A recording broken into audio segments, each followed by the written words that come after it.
আজ দুপুরের আমাদের স্পেশাল মেনুতে ছিল চিংড়ির বড়ার ঝোল। তো চলো রেসিপিটা শেষ পর্যন্ত দেখে নেওয়া যাক। তার জন্য প্রথমে মা এখানে মিক্সিতে মসুর ডালটাকে অল্প করে জল দিয়ে বেটে নিয়েছিল। এরপর তার মধ্যে দিয়েছিল স্বাদ মতো লবণ, লঙ্কার গুঁড়ো, গরম মশলার গুঁড়ো ও জিরের গুঁড়ো। এই সব কিছু দিয়ে ডালটাকে মিক্স করে নিয়েছিল। এরপরে মা চিংড়ি মাছগুলোকে ছুরি দিয়ে ঠিক এইভাবেই মাঝখান থেকে কেটে নিচ্ছিল।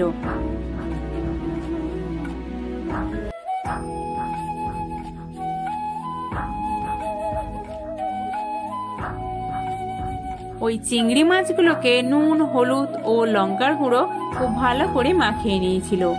এরপরে একটা পাত্র বসিয়ে তার মধ্যে দিয়েছিল সর্ষের তেল।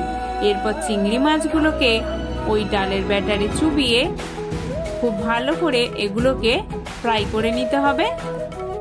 এইভাবেই উল্টে পাল্টে চিংড়ি মাছগুলোকে খুব ভালো করে ভেজে তুলে নিতে হবে।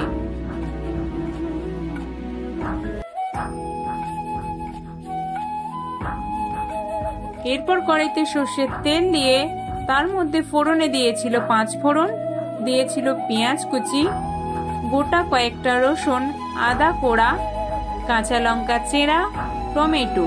এই সব কিছু দিয়ে একটু নাড়াচাড়া করে দিয়েছিল আলু, স্বাদ মতো লবণ, হলুদ গুঁড়ো, লঙ্কার গুঁড়ো আর দিয়েছিল জিরে গুঁড়ো। এই সব কিছু দিয়ে খানিকক্ষণ নাড়াচাড়া করতে হবে। এরপরে এটার মধ্যে দিয়েছিল অল্প পরিমাণে গরম জল। ব্যাস এটাকে একটু নাড়াচাড়া করে আলুগুলোকে সিদ্ধ হতে দিতে হবে খানিকক্ষণ।